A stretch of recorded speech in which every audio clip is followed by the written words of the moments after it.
For the last 2 days, one name has been trending across Kikuyu social media. Muthoni wa Kirumba. Imagine. The famous Kameme FM radio presenter has suddenly found herself in the middle of a political storm. And the reason? A live radio interview with Babu. You see, at first glance, it looks like a normal political interview. Now, normally, that should not be a problem. I mean, politicians go to radio stations all the time. They talk, they sell their agendas, and then life moves on. In fact, Babu Owino has even appeared on her show before. Kitu yenye nashukuru Mungu sana alinipatia ni akili.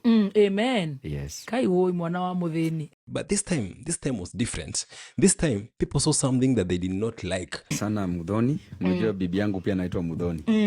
Sasa, yes. Mimi nataka... wife ulituambia ni Muso. Ndio. Sisi, tunakuanga wazuri. And experts are now even saying something very, very serious, that Muthoni wa Kirumba may have just destroyed her entire radio career in one interview. Let me break it down. If you love this kind of content, go ahead and like this video and subscribe. Now let's get to the video. Ningeweza pia kwa uwezo wangu ile yenye tuko nayo at least hao wazazi wenye wako na mashida tuone venye tunaweza watumia ka kitu sahihi. Yes. Tuwatumie MPESA, mtu ahakikisha kwamba amepata kitu apeleke mtoto wake shule. You see, during the interview, something unusual happened. Listeners started calling the radio show saying that they have school fee balances. And suddenly, Babu Owino started paying those school fees live on air. Mtoto ako college. University. Mwana waga shukuru ereko. College Wethaka Technical College. Mwana oreko. Huyo nimetumia 10,000. Caller after caller, balance after balance, money was just being sent. Now, normally, that should look like a good thing, yeah? Politicians do this all the time. They pay for people's hospital bills, they pay for people's school fees, they give donations. So you might ask yourself, why did people react so negatively this time? The answer is simple. Because this time, people believe that they could tell exactly what was happening. You see, an illusion is only an illusion if people don't understand it's an illusion. When you play a trick on people and they can tell exactly what you're trying to do, then you blow your cover and it doesn't make sense anymore. Morago, Senator wa Kirinyaga, aratindire Kameme. The same show, the same people. The other day, Governor Kangata was there. The same show, the same people. Aterere, magire okwero ando matire na school fees neke. If it is not, agekore noti political conmanship, o magire okwero ando matire school fees neke. You see, Babu Owino is widely expected to run for governor in 2027. That is in Nairobi. And if you understand Nairobi politics, then you understand one thing, that one of the largest voting blocks in Nairobi County is the Kikuyu community. Now, ask yourself this question: why would Babu Owino go to a Kikuyu radio station that is widely listened to by only Kikuyu voters? And then, why would he go there and start paying school fees live on air? People are not stupid. People can see the play. This was not an act of generosity. This was political marketing, and that is where the anger started. Now, I'm asking because that was wrong.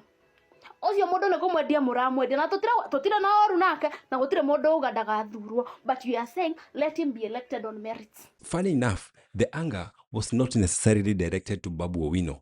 A lot of it was directed to Muthoni wa Kirumba herself, because many listeners believe that this is not the first time that she has done this. You want to con people all over again. They say that she has become something else entirely, almost like a merchant of Mount Kenya voters. Ndio luku ya weekend ya kukupeleka out. That means the person who introduces politicians to Kikuyu voters so that they can win power. And people remember what happened in 2022. Kubaliana safari hii tunatembea pamoja. When William Ruto was trying to enter the mountain politically, there were many voices that were selling the idea that Ruto would be the best president for Kikuyu voters. And one of the loudest voices in that conversation was Muthoni wa Kirumba. She defended him, she promoted him, she spoke about him positively, and Mount Kenya gave Ruto almost all their votes. The people of Mount Kenya voted William Ruto to a man. in 2022 general elections against the advice of President Uhuru Kenyatta. Fast forward to 3 years later, and many of those voters now feel betrayed. They say that the promises that they were given were not honored. They say that the region has suffered. Wewe Githinji ujue, sisi sio roho chafu, wewe ndio umechafua roho zetu. Na ndio utajua roho zetu zimechafuka mwezi ya 8 2027. And now suddenly, the same presenter who helped sell one politician to them is introducing another politician. This time, it is Babu Owino. And this time, he did not come empty-handed. He came with money. So far, he has spent over 1 million. He came with school fees that is being paid live on air. Babu Awino is paying school fees live on Kameme FM. He just, you just call the number and he pays. And for many listeners, that moment felt like something else entirely. It felt like they were being bought. We will not keep quiet. I know most of you will disagree, but as long as Murago Matinero Domatire school fees, whatever happened today, And then something even worse happened. During the show, Rigathi Gachagua was even called by Muthoni wa Kirumba live on phone. Your Excellency. And suddenly, you have this picture that is being painted of Babu Owino talking to Mount Kenya listeners. Money is being given out, and the former deputy president, who we know for now is speaking on behalf of the mountain, is put on the same platform. Governor Babu Owino. Network. Habari yako? Uko salama kijana wangu? Niko sawa kabisa Father, uko salama? Kabisa, wewe ni kijana wa nguvu, ninakupenda sana. Hata mimi nakupenda sana sana. Wewe ni mtu wa nguvu sana, unasaidia unafanya vizuri. For critics, the message was very clear. This was political packaging, a way of introducing Babu Owino to Mount Kenya voters and making him look like the perfect leader for Nairobi. Almost like their savior, almost like the man who will fix the city. But people are saying something very simple. We have seen this movie before. Amekuwa station gani? Ajaenda Ramogi. Ajaenda hata nini? Tuko na Sulu FM. Tuko na Western FM. Tuko na Nyota FM. Mbona hajaingia huko? Aenda aongee huko, anakimbia kwa Wakikuyu. Alafu wana blackmail au kabila zingine wanasema ati sisi tuko tunawafuata. I mean, you fooled us once. That was our mistake. But if you try to fool us again, then we are going to be the problem. And many listeners are not telling Muthoni wa Kirumba exactly that. And now, emotions akuna. They're saying you cannot sell your people to politicians again and again. You cannot bring someone with money to buy influence and expect people not to notice. I mean...